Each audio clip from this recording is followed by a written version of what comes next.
जो बार डायग्राम्स को one dimensional diagram भी कहा जाता है, क्योंकि यह केवल एक ही डायरेक्शन में बनाए जाते हैं या एक ही इंफॉर्मेशन को रिप्रेजेंट करते हैं, है ना।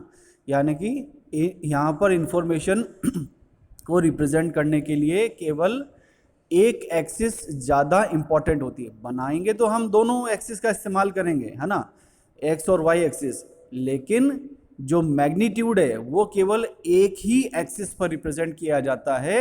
इस वजह से इस डायग्राम्स को वन डायमेंशनल डायग्राम भी कहते हैं।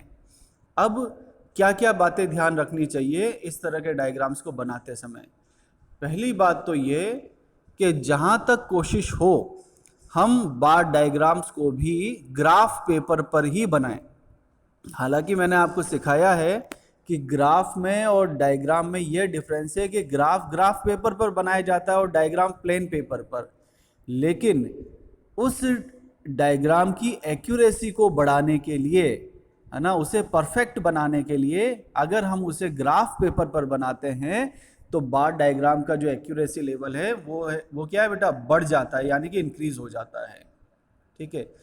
दूसरी इंपॉर्टेंट बात, जितने भी हम ये जो बार्स बनाते हैं इन सब की विड्थ क्या होनी चाहिए बेटा, सेम होनी चाहिए, है ना, यानी कि ये सब सेम विड्थ के होने चाहिए। तीसरी बात, the different bar should be separated y equal distance, यानी कि हर दो बार के बीच में जो दूरी है, जो डिस्टेंस है, वो क्या होना चाहिए, सेम होना चाहिए, तभी वो डायग्राम अच्छा बनता है, यानी कि अच्छा दिखाई देता है और समझने में भी आसानी होती है।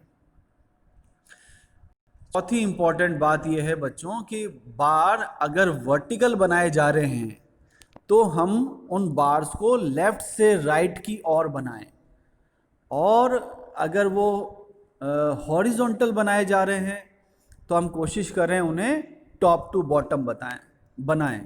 तो ये कुछ पॉइंट्स होते हैं बच्चों जो हमें याद रखने चाहिए बार डायग्राम्स बनाते समय।